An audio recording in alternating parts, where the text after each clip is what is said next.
Let's mic global news.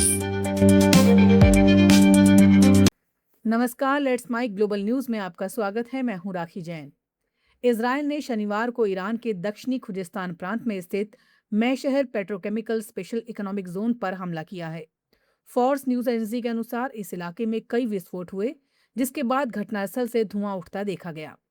Israel के सुरक्षा सूत्रों ने भी पुष्टि की है कि ये हमले उसकी वायुसेना ने किए हैं। इस हमले में 3 कंपनियों को निशाना बनाया गया। रिपोर्ट के अनुसार हमलों में 5 लोग घायल हुए हैं। वहीं ईरान के दक्षिण पश्चिम में स्थित बूशहर परमाणु प्लांट के पास एक प्रोजेक्टाइल गिरने की खबर सामने आई है, जिसमें एक व्यक्ति की मौत हो गई है। इजरायली सेना ने दावा किया है कि उसने शुक्रवार को ईरान के एयर डिफेंस साइट्स पर हमला किया। इसके अलावा इजरायल ने हथियारों के रिसर्च और डेवलपमेंट से जुड़े एक सैन्य ठिकाने पर भी हमला किया है। तेहरान में एक म्यूजिक स्कूल भी हवाई हमले में पूरी तरह तबाह हो गया। वहीं ईरान ने शुक्रवार को अमेरिका के 2 लड़ाकू विमान गिराने का दावा किया है। इनमें एक F-35 फाइटर जेट और दूसरा A-10 अटैक एयरक्राफ्ट है। हालांकि कई मीडिया रिपोर्ट्स में दावा किया जा रहा है कि गिरने वाला पहला फाइटर जेट F-35 नहीं बल्कि F-15E है। वहीं ट्रंप ने कहा है कि ईरान में अमेरिकी फाइटर जेट गिराए जाने की घटना से दोनों देशों के बीच बातचीत पर कोई असर नहीं पड़ेगा। ट्रंप ने कहा, हम युद्ध में हैं। उन्होंने ये बात अमेरिकी मीडिया NBC से एक फोन इंटरव्यू में कही। ईरान ने अमेरिकी फाइटर जेट के पायलट को पकड़ने पर 10 बिलियन ईरानी तोमान के इनाम का ऐलान किया है। ईरान के सरकारी मीडिया IRIB के एक एंकर ने नागरिकों से अपील की है कि वो अमेरिकी पायलट को जिंदा पकड़कर सरकारी अधिकारी या सेना को सौंपे। व्हाइट हाउस 2027 वित्तीय वर्ष के लिए कांग्रेस से $1.5 ट्रिलियन के रक्षा बजट को मंजूरी देने की मांग कर रहा है। ये पिछले साल की तुलना में अमेरिकी रक्षा बजट में 42% की रिकॉर्ड बढ़ोतरी होगी।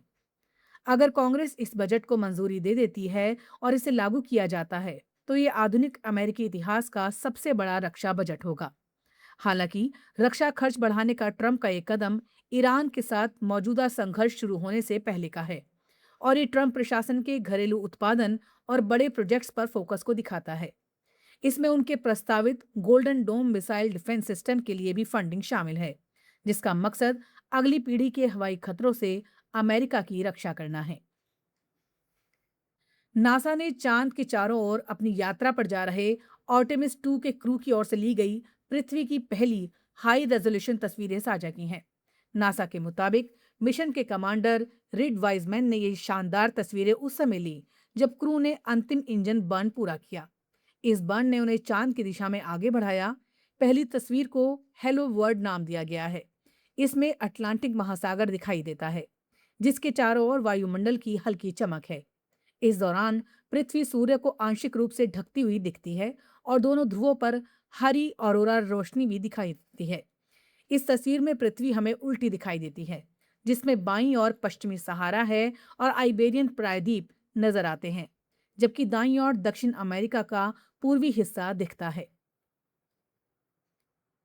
एक पूर्व अमेरिकी सैनिक अब्राहम गोलन पर आरोप लगा है कि उसने UAE के लिए यमन में कॉन्ट्रैक्ट किलिंग ऑपरेशन चलाए।